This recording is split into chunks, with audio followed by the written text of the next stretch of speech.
this video, we'll try to explain what the book or our PDF is writing on about, and hopefully we can see something. Remember back we are all doing in terms of a static force.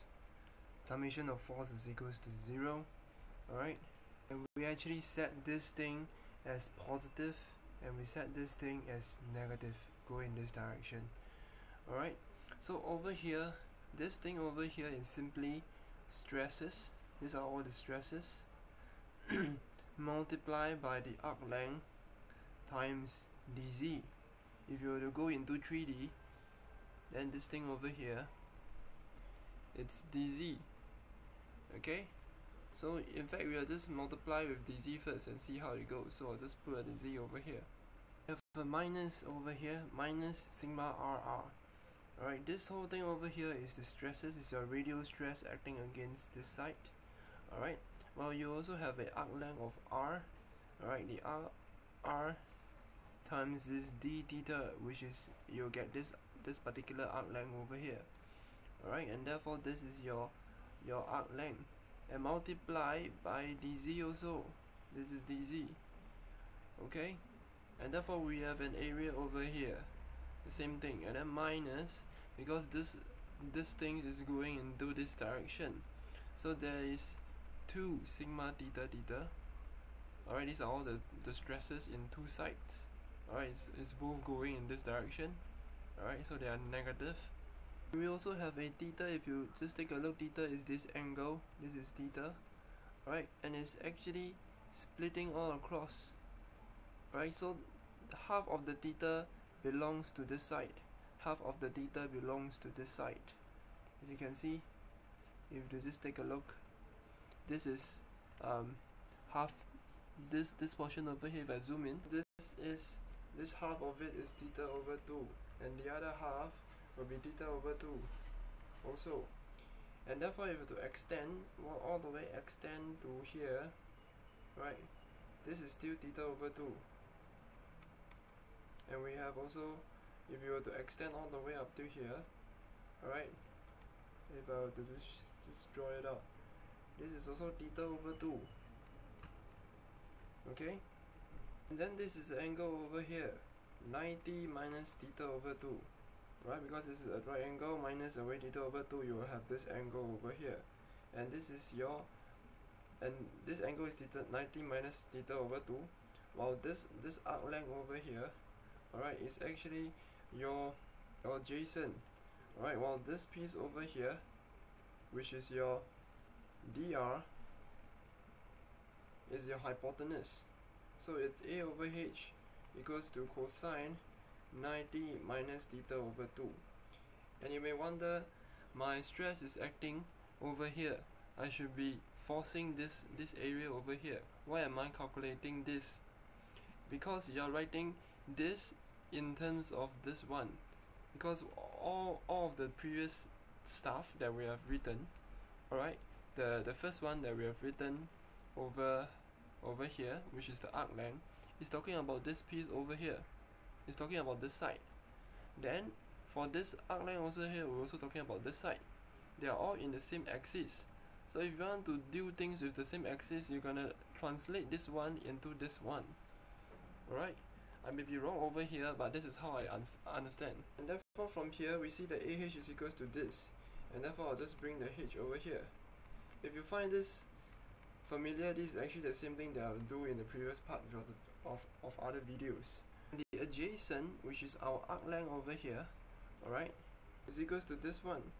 And cosine 90 minus theta over 2 is actually sine theta over 2. Okay? That we should call this d theta, alright, because all we express is d theta, sine d theta over 2. So we know that for small angle, sine d theta over 2 is actually d theta over 2. Alright, and therefore the arc length itself can be expressed in this, and this h is simply our dr. So our arc length is equals to the dr times the d theta over here, this arc length over here.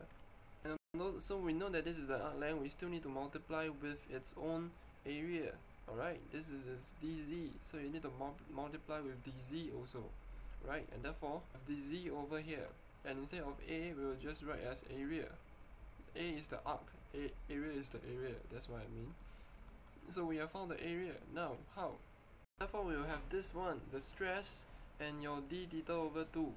Alright, this is your angle times, this whole thing is your arc length times your dz. Alright, this whole thing is the area. This is the stress, because there is two sides. Stress is acting on two sides, coming on both sides. And therefore, now we have this.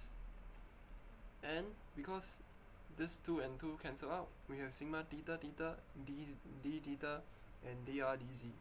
Alright, which is can be seen over here. Sigma theta theta, this one, d theta dr, and dz.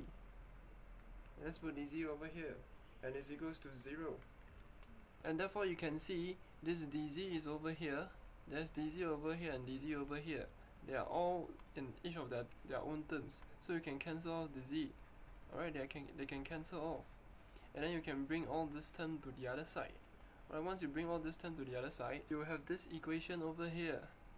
Alright, this equation, I will cancel all the dz's also. So I'll just bring in this one and this one to the other side. So therefore explaining why this is over here now. Okay? And therefore if you were to expand this thing now, you have this thing over here. And this thing is still the same over here. Okay? So therefore this, from here you can know that this is pretty familiar. It's the one that is given to you. And this one is also the one that is given to you. Alright, so what we do now is to cancel stuff. Sigma RR and this one are the same. So we can cancel away each other, because I'll just bring this over here, become minus. So you minus each other. Okay, so I'll just simply cancel off each other. And now we have this thing over here, dr d theta and a d theta dr. Okay, this dr is very small, as we say, and dr d theta will be very very small.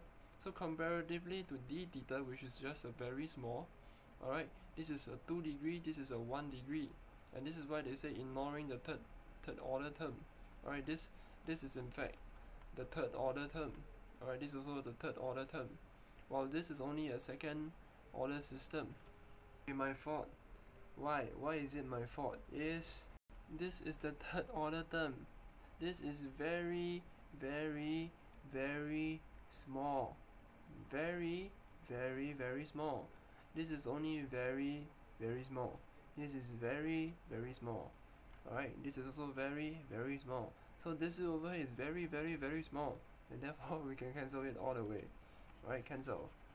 And therefore that's what we have over here. This two over here, and this one over here. Alright, now once we reach here, we can cancel away the d theta. Alright, the d theta are all the constants. So what we left off is, then I can simply bring this thing over to the other side. Alright, what we have is this one over here. Alright, then just simply rearrange. I bring this thing over here, I bring this thing over here. Alright, you will see some type of a trend. This thing is near to this now. Alright, they're somewhat near to each other already. This is where I stuck. Alright, it's because how do you change this one to this one? I have totally no idea what they're gonna do. Alright, so this is just a go through with this page over there. Alright, so therefore in the next video we'll talk about deriving the stress of sigma RR and sigma theta theta using some sort of a strain concept.